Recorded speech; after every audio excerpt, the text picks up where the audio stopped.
real spiritual practitioners of any religion, like Mother Teresa, the more suffering she saw, I read her book and I saw her movie in America.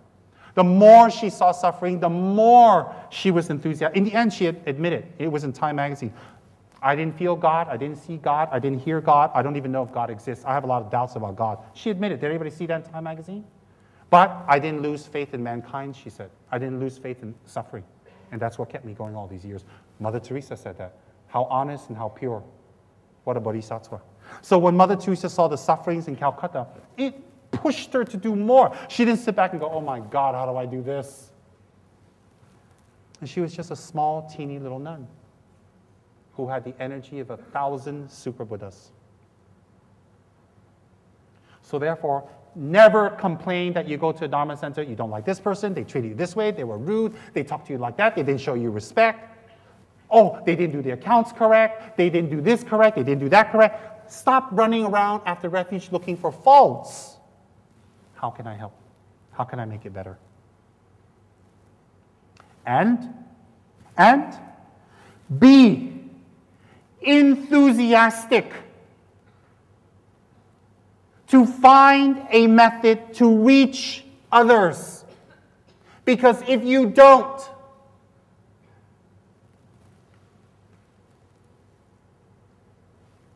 they may not have any other hope.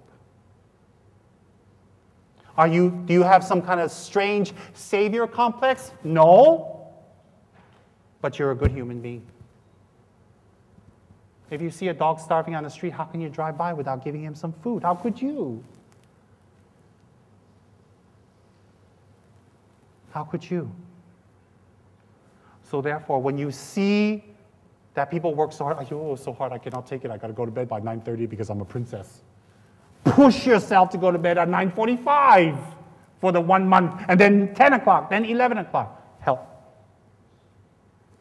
So when you see something wrong in a center, when you see something wrong at home, when you see something wrong at school, when you see something wrong in office, let that, as a true blue Buddhist, motivate you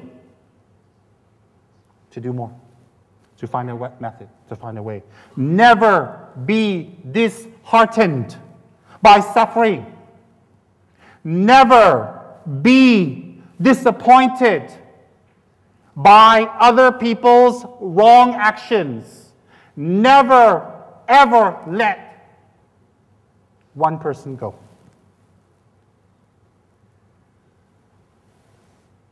It's possible.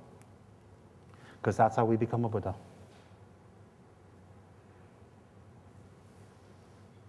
That's how we become an enlightened being. You don't start acting like an enlightened being when you're enlightened. You act like an enlightened being before you become enlightened to become an enlightened being. Never, ever let your disappointment rule your life.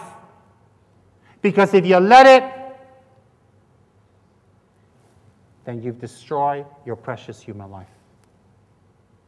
Let all the suffering, the pain, the lies, the intrigues, and all the politics around you fuel you to find new ways to benefit others.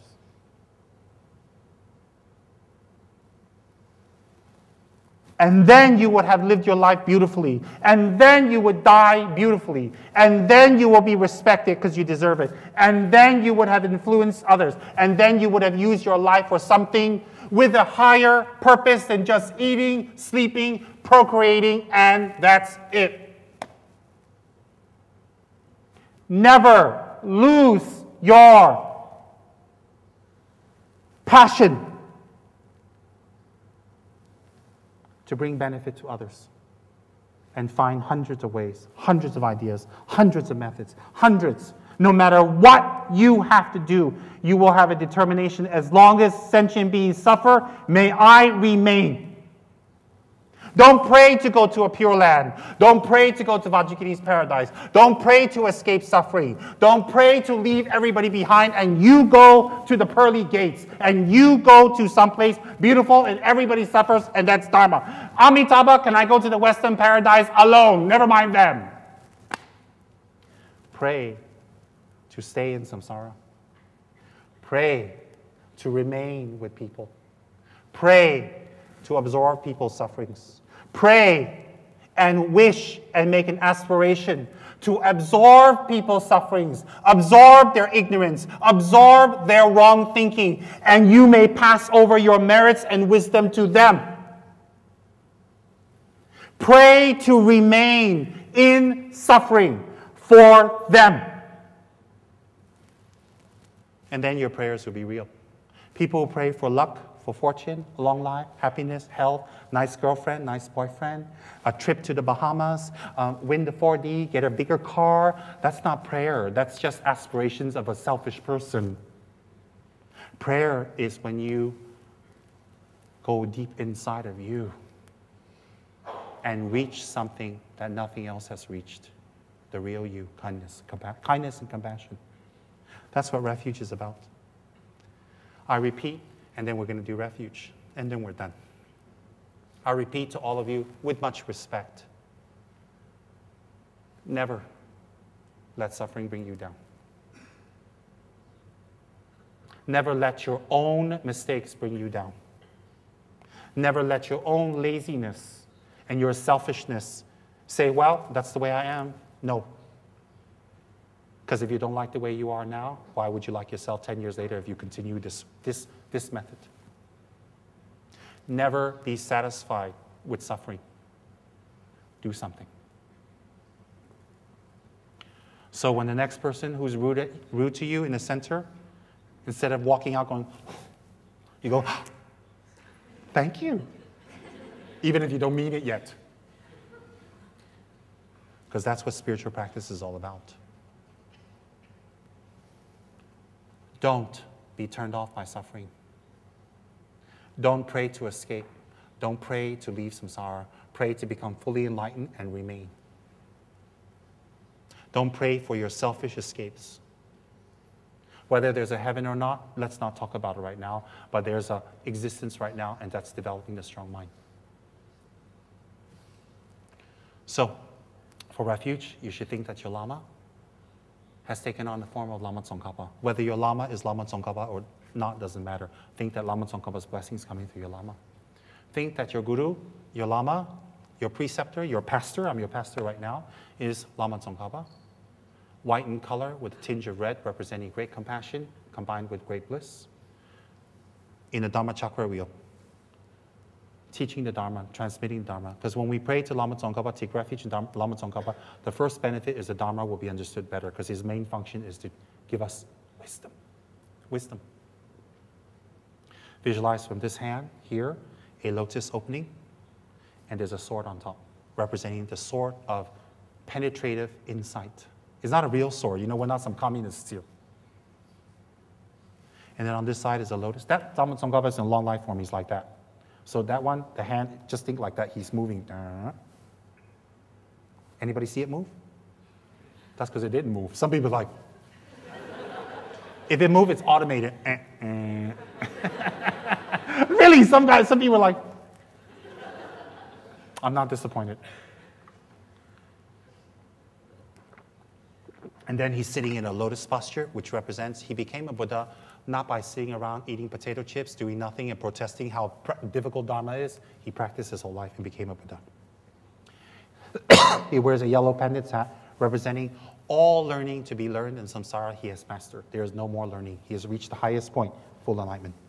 He's wearing the robes of a monk, representing to us we should hold our refuge vows very well. Think that Lama Tsongkhapa is sitting in the middle of Ganden Monastery, surrounded by thousands of monks, and you're facing Lama Tsongkhapa. On your left side is your beautiful mother, whether she is alive or passed away, it doesn't matter. On your left side is your beautiful mother. On your right side is your beautiful father, whether he was beautiful or not, doesn't matter. He could have been a drunk, a poker player, you know, and jumped off the hill and Genting, it doesn't matter. He gave you life. You owe him something. So your beautiful father on your right, your beautiful mother on your left. And behind you are the friends and relatives and people who like you, who support you, who think you're good, who tell you you look good although you don't. They're behind you. And then in front of you are all the people you hate, that get on your nerves, that told you you look old. I told you you're fat. Oh God, I got so many of them. You should see my visualization in front. It's packed. It's bigger than this room. I put all the people who told me I was fat in front. It doesn't bother me. See? Now, all the people that disturb you, why? Because they're the ones that need more wisdom. They're the ones that need more love and special attention. They're the ones that need help. So give them the help. Then, surrounding you is all the animals in the world, all the spirits and all the hungry ghosts and all the hell beings and the God realms. They're all in the form of humans looking at Lama Tsongkhapa, taking refuge. And when you take refuge, they take refuge with you. And then when you take refuge, you repeat the words after me. I know some of you want to show off your knowledge. Namo Gurube, Namo Buddha, Namo Dhamma, Namo Sangha, Namo Gurube, Namo Buddha. After your Lama. Some people like that, I know a mantra. Namo Gurube, Namo Buddhaya, Namo. After the Lama, don't be a big show off. I'm the Lama, I'm the star here. And I know some of you think, what's that big talk about humility for the last 3 hours? I am humble. It's just that you have to recognize I'm a star. You don't get to see the star every day. It's so lucky you can be in the same room with me, breathing the same air. See, I just want to make sure you guys are awake. Now, got a very pretty door girl, huh? She's very sweet. She opens the doors for everybody back in the... No, it's okay. Relax, lah. Not you, her. That one's like Mia. Ego. Okay, now, that's the visualization. And the refuge is this. I accept the Buddha. The second time, I accept the Dharma. When you say I accept the Buddha, it means that I can become a Buddha. You accept yourself. The second time is I accept the Dharma. I will practice the Dharma. The third time, I take refuge in the Sangha and all beings who do positive actions. On the third time, you should think, I've taken refuge. And from henceforth, I will practice the Buddha, Dharma, Sangha. I am a Buddhist. People ask you, what are you? You say, I'm a Buddhist. Some of you in this room may be here just for the lecture. You don't have to take refuge. Just because you're sitting here doesn't mean you take refuge or you take anything. No, it's free will. And just because you don't take refuge doesn't mean you're bad people. No. So don't feel nervous. So after refuge, you should think, I'm a Buddhist now. And the first action of a Buddhist is to fight the enemy within. That's the first action. Then after you take refuge, then my assistants will direct you. You make offerings to Lama Tsongkhapa. That's your first action, like a new child. And then please be confirmed that you have taken refuge. Hold your vows. It's for life. It's not switchable. It's not returnable. You don't get a rebate. You don't get a discount, and you don't get a refund. Once you take refuge, that's it. I don't care what other person can throw water at you, you're baptized, this, that. No, once you're refuge, that's it. It's just stuck. Because you don't play with your spirituality. And some of you who have taken refuge and maybe slipped a little bit on your vows, today you retake refuge to renew your vows. Dear Rinpoche, sorry I broke up the bubbly misconduct, I broke up lying, I broke up on stealing and covetousness, and I was nasty and I used my mouth in horrible ways. Sorry I broke every vow, I repair it today. Yeah, repair. And some people think, oh, if I break my vows, then hallelujah, I don't have to hold them anymore. It's broken what? No. If you break your vows, it's for that day, it's not for the next day. So don't just think that just because you broke your vow, you're free. The next day, and the next day you hold your vow. Example, if you miss a meal today, you never eat again now. Trust me, I don't believe that. I missed a meal, I make up for it. No way. I mean, if you miss, how can you? No lah.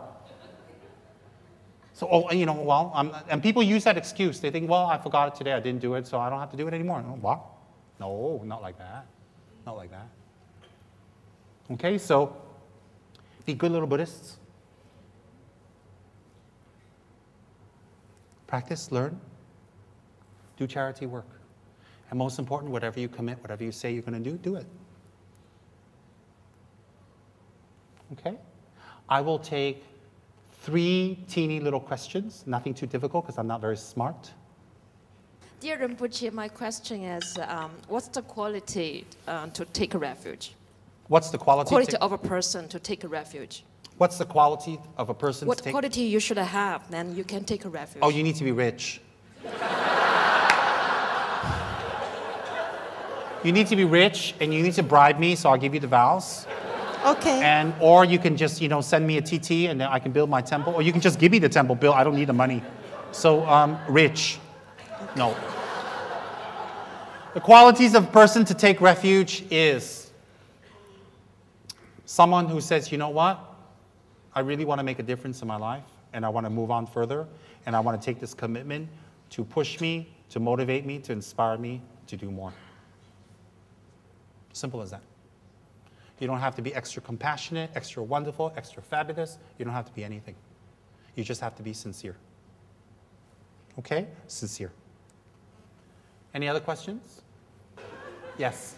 Your Eminence, I would like to know why I often get very emotional, as in tears, when I listen to your talk or because DVD. I'm a Buddha. I'm a Buddha, and you're listening to a Buddha, and you have the third eye to see it. That's why you're emotional. Go on. What else?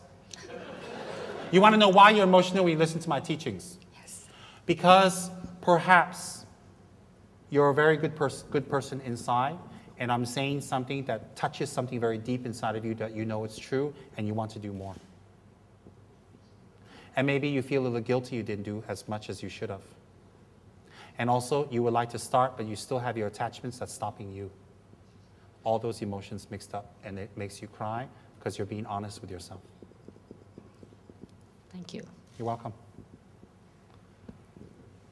Questions? Last question? Last teeny bit little question? Nothing too hard. I told you I'm not too bright. Oh. Rinpoche, under certain circumstances, sometimes when we have to tell some white lies. Is that called a lie? I just told you it's not a lie because you're not intending to hurt. It's okay. Sometimes I tell white lies too. I tell myself every day I'm skinny. I do. I look in the mirror and I say, I'm losing weight, I better eat more. No, honestly speaking, sometimes we have to tell little white lies. And I want you to know that after Refuge, you don't need to be perfect, because you're not perfect. I'm not perfect. We just try to be the best we can and push ourselves. Don't be comfortable with just what we've achieved. Do more. That's the purpose. Okay, you don't need to be perfect. In Lama Tsongkhapa's tradition, humility is the key word. We don't talk about our psychic abilities if we have them. We don't tell people about our psychic abilities. We don't explain about our psychic abilities. And trust me, many, many monks in Ganden have psychic abilities that will blow your mind. But they will always tell you they don't have. They will always tell you not to focus. Because true spiritual power is not about clairvoyance or psychic abilities. True spiritual practice is compassion. How much you do for others, how much you have done for others is a measure of your spirituality. If you have done not much for others, no matter what psychic powers you have, it's of no use. At the time of death, you lose that power. So therefore, from Ganden Hajima, Guru Yoga of Tsongkhapa, and Miktsema, you can definitely develop extraordinary experiences. You can definitely develop vipassana, or clarity of the mind. You can definitely improve your memory. You can definitely remember things even when you were very young as you go on. Some of you in the past, in the future, also can start recalling previous lives if you do Miktsema well. Nobody understands the incredible blessings that Miktsema has. But let me, again, respectfully tell everyone, never talk about psychic powers. Never explain or show off or say you have in any way. Always remain humble. Always remain simple. Even the Dalai Lama, who is the highest Tibetan monk, who is very accomplished, always tells people, I'm a simple Buddhist monk. He doesn't run around telling people he has psychic powers or this. If he doesn't, that's an example we follow if we follow Lama Tsongkhapa. I don't know about other people. I don't know about other traditions, other schools. They have their own beautiful, correct ways. But in Lama Tsongkhapa's tradition, in Ganden Monastery, humility is a sign of spiritual power. Humility is a sign of spiritual accomplishments. Humility is a sign your ego is becoming less. Okay? So when you do the Miktsema practice continuously over and over, into the millions, you will get experiences. Some of you, you will see some of your problems healing. Some of you, you'll see your anger become less. Some of you, you'll see negative energies disperse. Some of you will see that animals like you more. Some of you will see that you accept things better. Some of you might remember or recall previous lives. Some of you might find it easier to forgive people. Some of you in the future might even be able to blow on an object, put it on people, and help them to heal. It is possible through Miktsema. I kid you not. It is possible. So if you take Lama Tsongkhapa as your yidam, and you hold it very strongly, and you recite Miktsema daily, and, well, make it a commitment, incredible benefits can arise. But whatever benefits arise, as it was instructed to me by my teachers, remain humble. Never reveal, never talk. The objective of spirituality is to benefit others. No matter how much power, money, prestige, and influence you have, if you've done not much to benefit others, it's just talk. And talk doesn't help anyone.